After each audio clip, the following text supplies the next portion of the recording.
اعوذ باللہ من الشیطان الرجیم بسم اللہ الرحمن الرحیم سبحانک لا علم لنا الا ما علمتنا انک انت العلیم الحکیم۔ سگی بہنوں کے 5 احوال کا بیان ہے۔ ان کو الاخوات لابن و امین بھی کہا جاتا ہے، یعنی وہ بہنیں جو ماں باپ دونوں میں شریک ہے، اور ان کو شقیقات بھی کہا جاتا ہے۔ ان کے کل 5 احوال ہے۔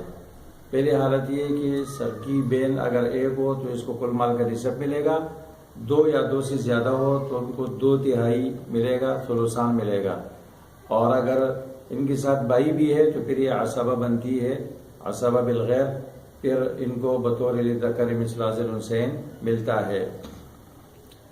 دیکھیے اس پہلی مثال میں بہن ایک ہے تو اس کا حصہ نصف ہے، نصف کا مخرج 2 ہے، 2 سے ہم نے مسئلہ بنایا، 2 کا نصف 1 بہن کو دیا اور 1 بچا وہ عم کو ملا، اس لیے کہ عصبہ ہے۔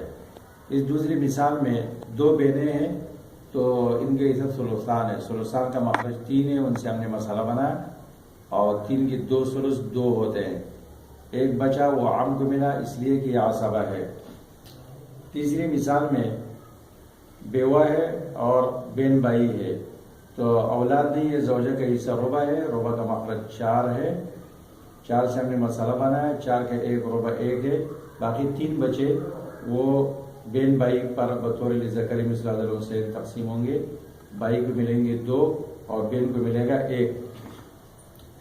یہ تینوں احوال قرآن کریم میں سورۃ النساء کے آخر میں صراحت کے ساتھ بیان کی گئی ہے۔ اللہ فرماتے ہیں یستفتونک فی الکلالہ ان امرؤ ہلک لیس لہ ولد۔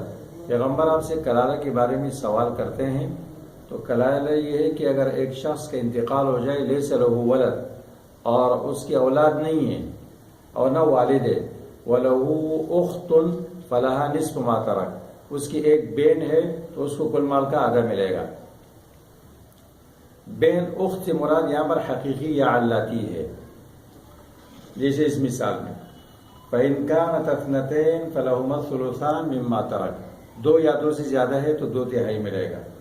تیسری حالت وَإِنْ كَانُوا إِخْوَةً رِجَالًا وَنِسَاءً وَلِلذَّكَرِ مِثْلُ حظ الأنثيين، اگر یہ بہن بھائی مخلوط ہے، دونوں ہے، تو پھر ان پر مال بطور للذکر مثل حظ الانثیین کی تقسیم ہوگا، ایک بھائی کا حصہ 2 بہنوں کے برابر ہوگا۔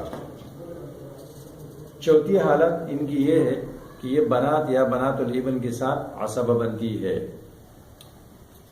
جیسے اس مثال میں ایک بیٹی ہے تو بیٹی کا حصہ نصف ہے، ان کے مخرج 2 سے مسئلہ بنے گا، اور جس 2 کا 1 نصف 1 ہے وہ بنت کو ملا، اور باقی 1 نصف وہ بہن کو ملا، اس لیے کہ اس مثال میں یہ عصبہ ہے۔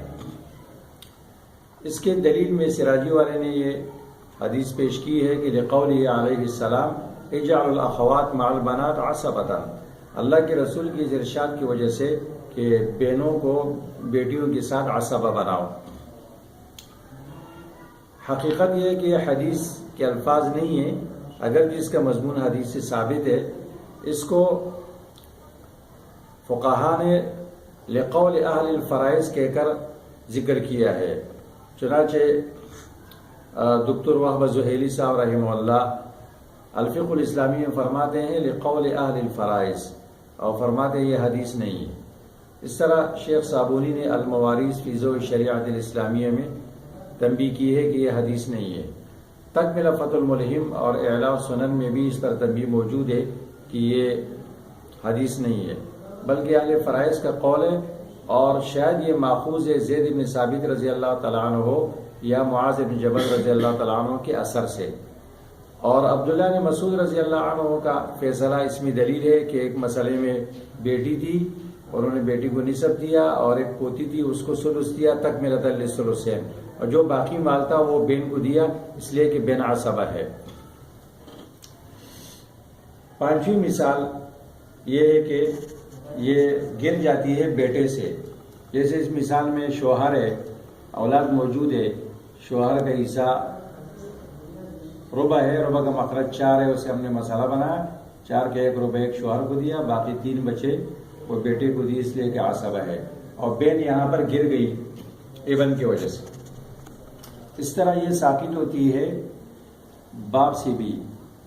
اس مثال میں زوج کا عیسیٰ نسب ہے، اس لیے کہ اولاد نہیں ہے بیوی کی، اور جو باقی بچا وہ باپ کو ملا، بین باپ کی وجہ سے ساقط ہو گئی. اس مثال میں بھی نصف کے مخرج 2 سے مسئلہ بنایا، اور نصف کا مخرج 2 ہے، اس سے مسئلہ بنایا. 2 کا نصف 1 ہے، شوہر کو دیا، باقی بچا وہ جد کو ملا، اور بین یہ ساقط ہو گئی جد سے.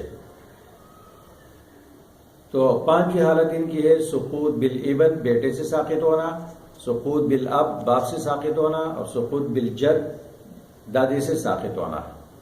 اس ساقط ہونے کی دلیل لفظ کلالہ ہے جو قرآن کریم میں ذکر کیا گیا ہے، اور ان کی میراث کو مشروط کیا گیا ہے مردے کے کلالہ ہونے کے ساتھ. ان امرؤ ہلک لیس له ولد ولا والد وله اخت فلا نصف ما ترک. یعنی ان کو جب بیٹی ایک ہو تو آدھا ملتا ہے، بین ایک ہو تو کل مال کا آدھا ملتا ہے، 2 ہو یا زیادہ ہو تو تہائی ملتا ہے، بھائی کے ساتھ اساو بنتی ہے. یہ اس وقت کہ مردہ کلالہ ہو، اور کلالہ اس کو کہتے ہیں من لا ولد له ولا والد، اس کا نہ بیٹا ہو، نہ اولاد ہو، اور نہ اس کا والد ہو. لہذا جب مردے کا بیٹا ہوگا اور اس کا باپ ہوگا، اس کا دادا ہوگا، تو مردہ کلالہ نہیں رہے گا، لہذا یہ ساقط ہو جائیں گی. سراجی میں حقیقی بہنوں کے احوال میں 4 احوال بیان کیے گئے ہیں، 5ویں یہ حالت واضح کرنے کی گئی، بلکہ علاتی بہنوں کے احوال میں ان کو ذکر کیا گیا ہے، کیونکہ ان کے علاتی بہنوں کی 7ویں حالت، ان کی 5ویں حالت ایک ہے. چنانچہ سراجی والا کہتا ہے وَبَنُو الْأَعْيَانِ وَالْعَلَّاتِ كُلُّهُمْ يَسْقُطُونَ بِالْإِبْنِ. حقیقی بہن بھائی، علاتی بہن بھائی سارے کے سارے ساقط ہوتے ہیں ابن سے، بیٹے سے. وَبِالْأَبِ بِالْاتِّفَاقِ، اور باپ سے ساقط ہوتے ہیں بالاتفاق احناف کے ہاں.